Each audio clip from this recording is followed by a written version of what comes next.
Hello and welcome to the first part of the two-part series in mood disorders.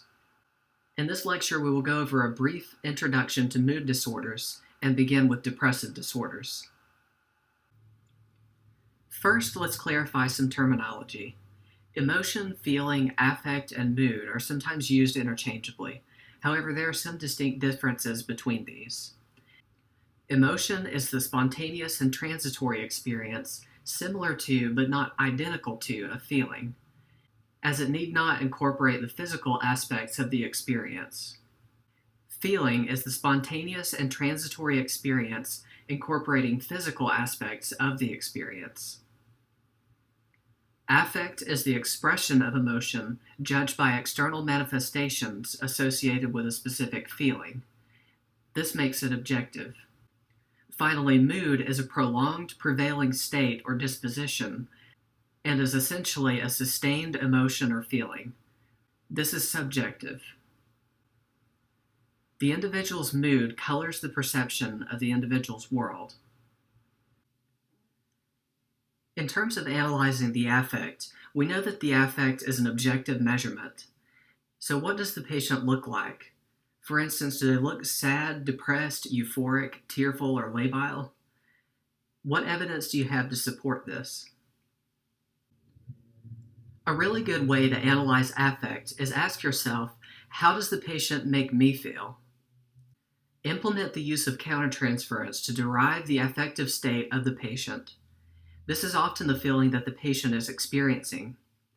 You can clarify this by using the statement, "You appear or seem blank. Is that accurate?" The next thing to ask yourself is, are the mood and affect congruent? This means, do they align with each other? And then finally, are the mood and affect appropriate to the environment?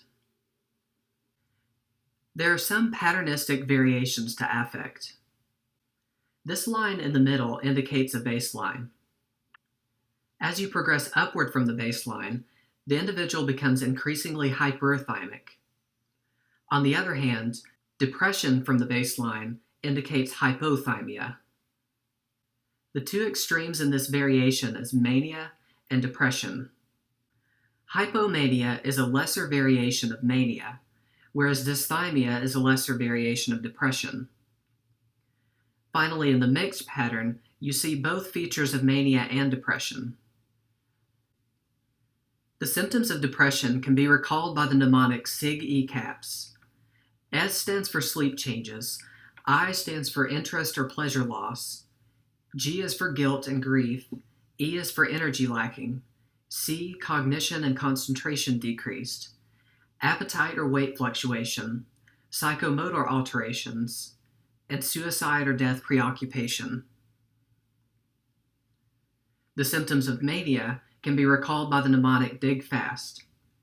These symptoms include distractibility, insomnia, grandiosity, flight of ideas or racing thoughts, psychomotor agitation, pressured speech, and thoughtlessness or impulsivity. The mood disorders we'll discuss in this lecture includes major depressive disorder and dysthymic disorder. In Part 2, we'll discuss bipolar 1 and 2 disorder as well as cyclothymic disorder. Let's begin our discussion on depressive disorders. This image summarizes the predisposing factors for depressive disorders. From the biological perspective, depression can be transmitted through heredity or family history. And we also know that there are certain alterations in neurotransmitters that cause the symptoms of depression. Object loss refers to the separation of a loved one and disruption of an attachment bond. From the cognitive perspective, hopelessness is experienced because of a negative cognitive set. This negative cognitive set is often referred to as Aaron Beck's cognitive triad, in which negative views about the self, the environment, and the world result in depressive symptoms. From the perspective of the learned helplessness-hopelessness model, there's a belief that responses are ineffectual and that reinforcers in the environment cannot be controlled. From the behavioral perspective, depression is viewed as a loss of positive reinforcement in life. Depression has also been associated with an accumulation of life stressors. Let's take a closer look at the biological model. There are 3 different areas where alterations can occur that may lead to depression. The first of which is the monoamine hypothesis. This states that a decrease in serotonin, norepinephrine, and/or dopamine cause depression. The second of these is the monoamine receptor hypothesis, which states that there are decreased monoamine receptors. Normally, when there's a decrease in neurotransmitter, there's a compensatory upregulation of receptors. The third area is deficient signal transduction. This can occur in the presence of normal neurotransmitter and receptor function. My favorite explanation in terms of precipitation of depression comes from attachment theory and object relations theory. An attachment is developed between an individual and an object. This object can be a person, place, or a thing. When the object is lost, it's introjected, and it's introjected with the mixed emotions associated with the object. This often results in anger directed inward at the self. This anger directed inward results in feelings of self-loathing and feelings of depression. Suicide, from the psychoanalytic perspective, is viewed as a method of eliminating the introjected object of loss. In terms of the mental status exam, with the patient's general appearance and behavior, you may see psychomotor retardation, which presents as lethargy and drowsiness. On the other hand, you may see psychomotor agitation, where the patient's noted to be hand-wringing, hair-pulling, scratching, and foot-tapping.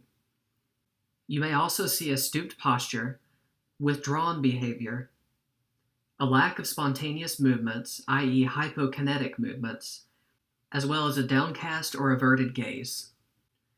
In terms of mood and affect, depressed mood, quote-unquote, is the key, but 50% of patients deny or do not appear depressed. With speech, you'll often see a decreased rate and volume. They may respond with only single words, and this is referred to as either hypoverbal or poverty of speech, and they may have a delayed response. In terms of thought content or processes, the patient may have negative views of the world as well as the self, aligning with Aaron Beck's cognitive triad. They may have mood-congruent delusions, negative ruminations, thought blocking, or poverty of speech. These patients are often oriented, but 50 to 75% of them have cognitive impairment, usually in the areas of concentration and forgetfulness. 10 to 15% of patients with depression commit suicide, and 2/3 of them have suicidal ideation. And finally, in terms of judgment and insight, depressed patients often overemphasize symptoms, their disorder, and life problems. I'm going to briefly discuss 3 rating scales that are used to assist in the diagnosis of depression, the first of which being the Patient Health Questionnaire, or the PHQ-9. This is a quick 9-item assessment, and the scoring is listed here on the screen. This assessment can help distinguish between minimal symptoms, mild, moderate, or severe depression. Any score greater than 10 has a sensitivity as well as specificity of 88%. The Hamilton Rating Scale for Depression, or HAM-D, is a 21-item assessment. Scores are based on the first 17 items. This rating scale has a sensitivity of 92.9% and a specificity of 78.1%. Finally, the Beck Depression Inventory, or BDI, is another 21-item assessment. It has a sensitivity of 88.2% and specificity of 92.1%. For the diagnosis of major depressive disorder, there must be 5 or more depressive symptoms, and you can use the SIGI-CAPS mnemonic for at least 2 weeks. One of these symptoms must be a depressed mood or loss of interest or pleasure. Dysthymic disorder, on the other hand, doesn't quite meet the criteria of major depressive disorder. In this case, the patient experiences a depressed mood for most of the day, for more days than not, for greater than 2 years. There must be the presence of 2 or more depressive symptoms, and symptoms are not absent for greater than 2 months. Seasonal affective disorder is a depressive disorder that occurs in relation to the seasons, usually during the winter months. Natural light is associated with moderation of daily rhythms that influence sleep and activity patterns, neuroendocrine function, and brain chemical systems. The drug of choice for this condition is bupropion or Wellbutrin. Alternatively, light therapy can be tried. This involves the application of different forms of light, which has been shown to reduce fatigue and depression and improve alertness. Postpartum blues occurs within 48 hours after delivery, peaks at 3 to 5 days, and lasts approximately 2 weeks. It's associated with hormonal changes, tryptophan metabolism, or alterations in membrane transport during the early postpartum period. Postpartum depression, on the other hand, appears within 4 weeks of childbirth. It takes a few weeks to several months to abate, and the mother usually experiences concern for her inability to care for her baby. This is associated with hormonal, metabolic, and psychosocial influences. Some forms of psychotherapy that have been used in depressive disorders includes cognitive behavioral therapy, or CBT, interpersonal therapy, psychodynamic therapy, insight-oriented psychoanalytic psychotherapy, and family therapy. It's beyond the scope of this lecture to go into too much detail on psychotherapy. However, if you have questions, please email me. In terms of psychopharmacology, the first line is usually a selective serotonin reuptake inhibitor, a serotonin-Norepinephrine reuptake inhibitor, or an atypical antidepressant. Second line therapy includes tricyclic antidepressants, and the third line of treatment includes monoamine oxidase inhibitors. The selective serotonin reuptake inhibitors, or SSRIs, block serotonin reuptake, thereby increasing the amount of serotonin available at this synapse. This increases postsynaptic propagation. These medications are contraindicated in the presence of other SSRIs, MAOIs, NSAIDs, or anticoagulants. Side effects of SSRIs include nervousness, insomnia, anxiety, headache, nausea, weight fluctuation, sexual dysfunction, an increased bleeding risk, hyponatremia, and rapid cycling in the bipolar patient. Rapid cycling is of particular concern because it increases the patient's risk to themselves and others if this occurs. In terms of teaching, it's important to instruct the patient to not abruptly discontinue the SSRI. It's also important to tell them that there's an increased risk of suicidal ideation after anergia subsides in 2 to 4 weeks. Here I've provided a list of the SSRIs, as well as a table talking about the most common side effects you may experience with each of them. The reason why you wouldn't want to abruptly discontinue an SSRI is because of the effects that you get from withdrawal. This can be easily recalled by the mnemonic finish. With abrupt discontinuation, the patient may experience flu-like symptoms, insomnia, nausea, imbalance, sensory disturbances, and hyperarousal. The reason why it's not a good idea to combine SSRIs together or add an MAOI on top of an SSRI is because of the risk of serotonin syndrome. The symptoms of serotonin syndrome can be recalled by the mnemonic HARMED. You may see hyperthermia, autonomic instability, rigidity, myoclonus, encephalopathy, and diaphoresis. Serotonin-Norepinephrine reuptake inhibitors block both serotonin and norepinephrine reuptake at the synapse. These medications are the best choice if the patient's experiencing neuropathic pain. The contraindications as well as precautions are the same as with SSRIs. The side effects are also the same as with SSRIs. However, there's more nausea and vomiting with venlafaxine than SSRIs. And finally, the teaching is the same as with SSRIs as well. Here's a list of some common serotonin-norepinephrine reuptake inhibitors, as well as their usual dose range. I've also provided a table, just like I did with the SSRIs, showing the common side effects. The atypical antidepressants also block norepinephrine and serotonin reuptake, thereby increasing availability at the synapse. It's much less common, but serotonin syndrome is still a potential risk. These medications should be cautiously in the patient who has a history of neuroleptic malignant syndrome, hypertension, bleeding, or increased lipids. The commonly reported side effects include headache, anorexia, and insomnia. Just as with all other antidepressants, it's important to teach these patients that there's an increased risk of suicidal ideation when the medication becomes therapeutic in 2 to 4 weeks. The atypical antidepressants have varying benefits. Bupropion has less sexual side effects compared with all other antidepressants, can aid in smoking cessation, and is the most weight-neutral antidepressant. Mirtazapine can increase weight gain as well as appetite.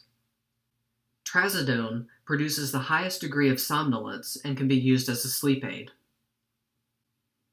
Tricyclic antidepressants inhibit the reuptake of norepinephrine and serotonin, and they also have varying degrees of affinity for cholinergic, adrenergic, histaminergic, and dopaminergic pathways. These should not be prescribed if the patient is actively suicidal, because overdose can be fatal. The patient should avoid any alcohol or central nervous system depressants. Anticholinergic medications such as cogentin or Benadryl will increase side effects. Sympathomimetics, consisting of dopamine and epinephrine, can also increase side effects. Comorbid use with monoamine oxidase inhibitors causes hypertension. These should also be used cautiously in the patient who has a history of seizures. The major side effects that are worrisome in tricyclic antidepressants are the cardiac side effects.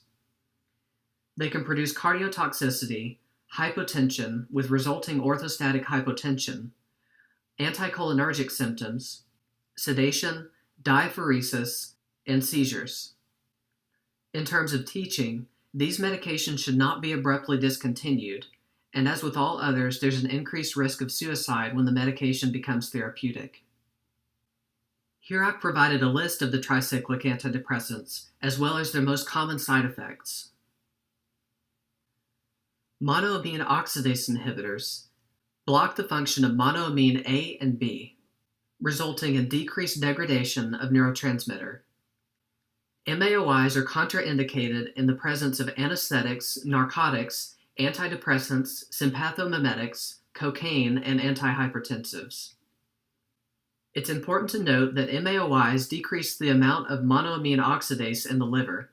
This results in decreased drug metabolism. The biggest side effects with MAOIs is hypertensive crisis and orthostatic hypotension. Tyramine results in norepinephrine release. When an individual is on a monoamine oxidase inhibitor, the liver cannot degrade tyramine, resulting in a buildup in the system. This produces a hypertensive crisis secondary to the increase in norepinephrine. This may ultimately result in a cerebrovascular accident and resulting death. Manifestations of a hypertensive crisis include a throbbing occipital headache, retroorbital pain, a stiff neck, tachycardia, apprehension, nausea, fever, pallor, diaphoresis, palpitations, and chest pain. There are certain foods that should be avoided when a patient's on an MAOI. This is because they have high amounts of tyramine. These foods include tuna, yeast and yogurt, alcohol, avocado, cheese, particularly Swiss, caffeine, soy sauce, sausage, and sour cream. Vagal nerve stimulation is an alternative treatment for depression. The vagus nerve connects to the enteric nervous system, resulting in a release of peptides that act as neurotransmitters. Originally, this was a treatment for epilepsy, but it was found to improve depressive symptoms. An electronic device is implanted under the skin like a pacemaker. Patients with chronic recurrent major depression went into remission. Transcranial magnetic stimulation, or TMS, uses short pulses of magnetic energy to stimulate nerve cells in the brain. Repetitive TMS produces focal secondary electrical stimulation of targeted cortical regions.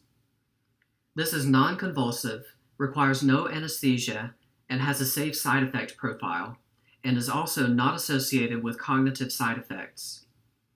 However, it's contraindicated in patients with an implanted metallic device. Finally, with electroconvulsive therapy, or ECT, small electrical currents are passed through particular areas of the brain. This is thought to resynchronize circadian rhythms like a brain defibrillator. This may restore equilibrium between cerebral hemispheres like an anticonvulsant. It's indicated for severe depression, acute mania, and some psychotic conditions, and those who are acutely suicidal several times a week. It does not cause tissue damage or neuronal cell loss. It's been shown to improve overall cognition, but produces an acute reversible memory loss.